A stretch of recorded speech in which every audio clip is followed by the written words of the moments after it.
I just got back from my first ever mushroom foraging adventure, and check this out.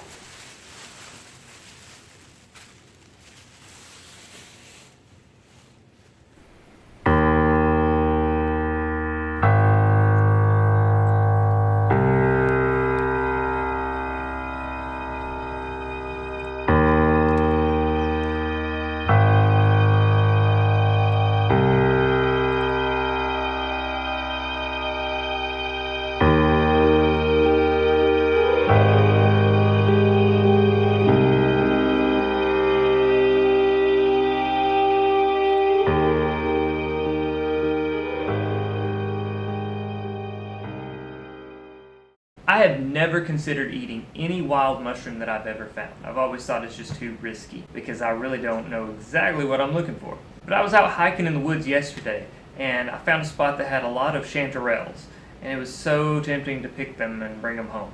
But I resisted the temptation. I came home, I did a lot of research, I asked a lot of people who know a lot more about it than me.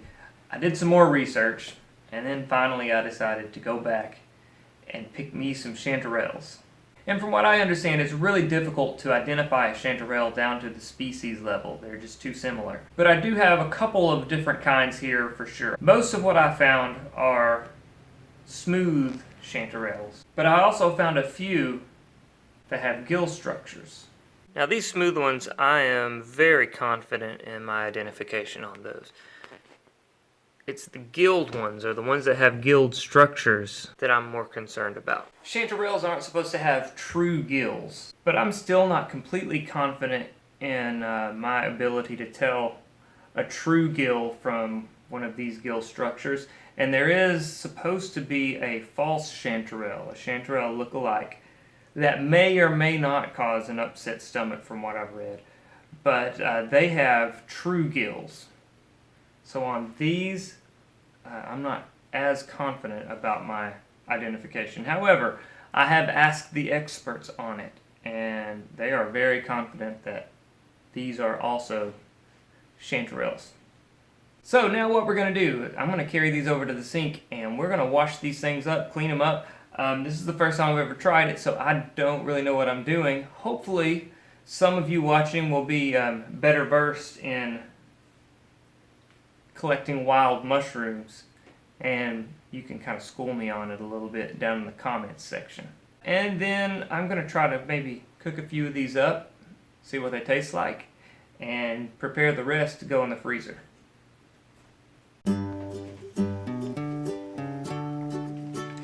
So I'm going to start by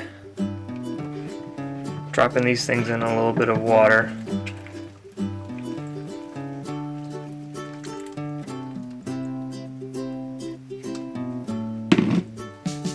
I don't know if I should do that. If not, please let me know in the comments. I would like to get it right next time. And here's basically what I think I want to do. For a lot of these, I'm going to cut the butt off. And then we'll clean it up really well, make sure there's not too much dirt or debris.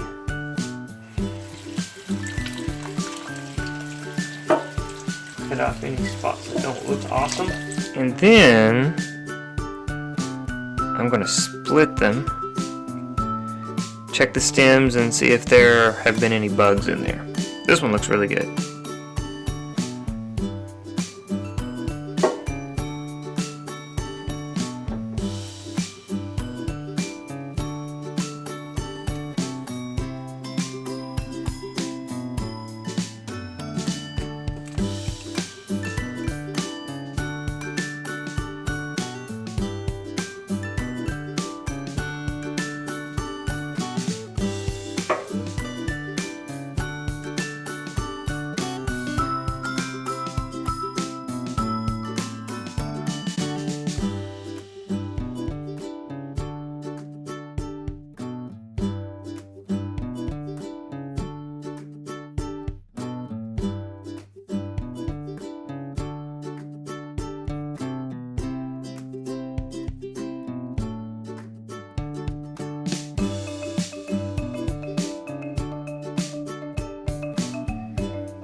See this one, you can see little bug tracks going down through it.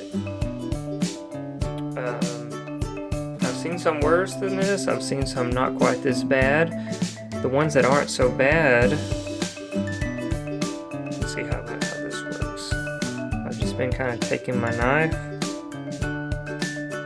and scooping out the spots that don't look so great.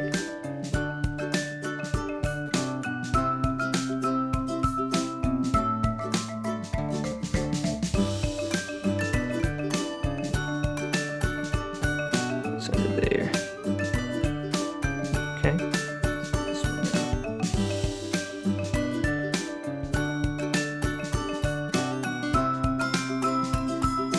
Now I think that would be okay, but I'm not going to keep it just in case. So again, if you are someone knowledgeable about this, let me know in the comments if that would be okay to keep.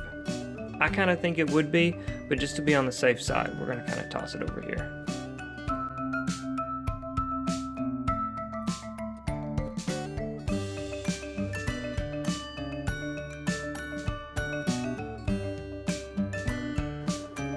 Alright, so here's one that looks maybe too far gone to me. You can see the stem has begun to hollow out. It's got some brown, it's kind of mushy in there. I don't know, I could scrape some of that stuff out of there.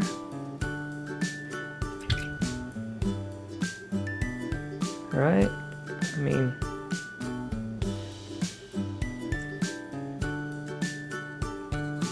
what's up here? I mean, yeah, that gets rid of the mushy stuff, but I don't know. I'm gonna toss this one off to the side. Let me know what you think. I mean, is that alright to eat? Even if it has bugs in it, like, that's just extra protein, right? I don't know. Talk to me in the comments, y'all.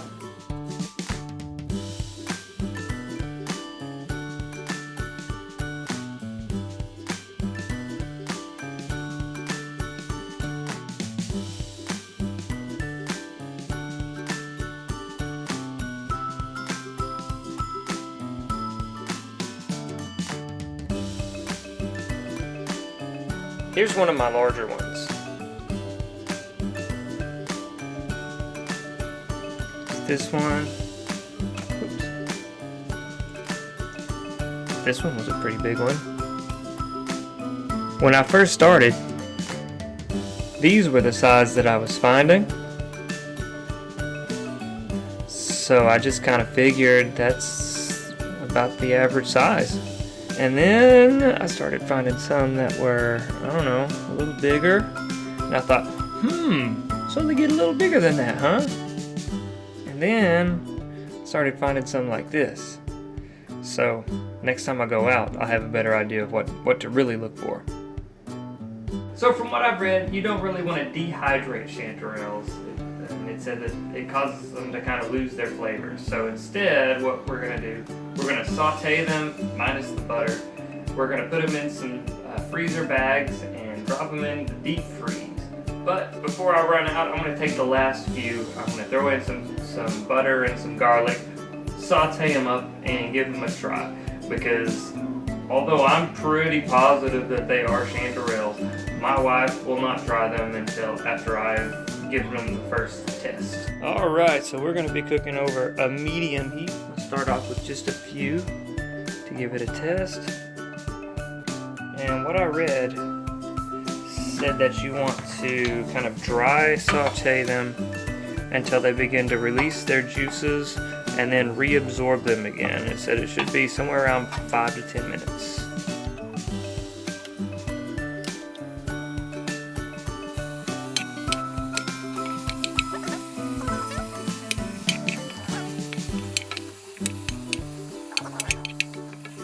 Oh yeah, look at that.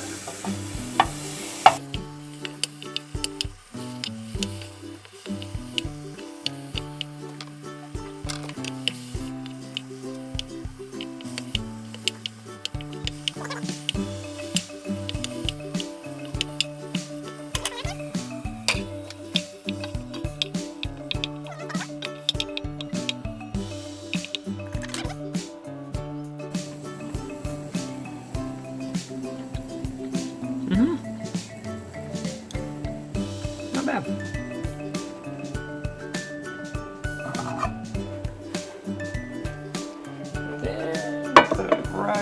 here.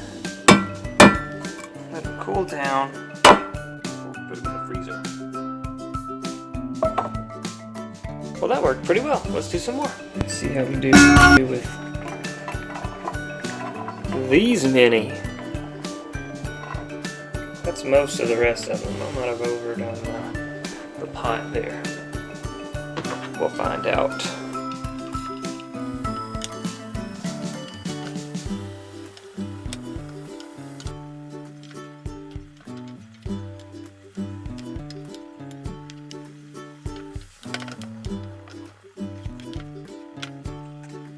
Boy, they really cook down, don't they?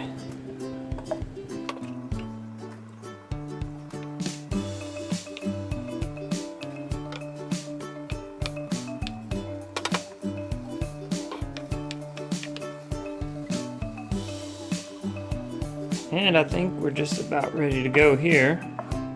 Let's pour them over into the bowl.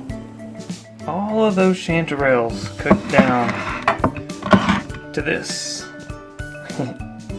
But while those are cooling, I'm going to take the remaining ones, just a handful there, and I'm going to saute those in some butter and some garlic. And these are going to be for me to taste test and prove to my wife that they are the real deal. Here are our bags that are going to go in the freezer. And here's our test batch. My test batch, I guess. Let's give them a try.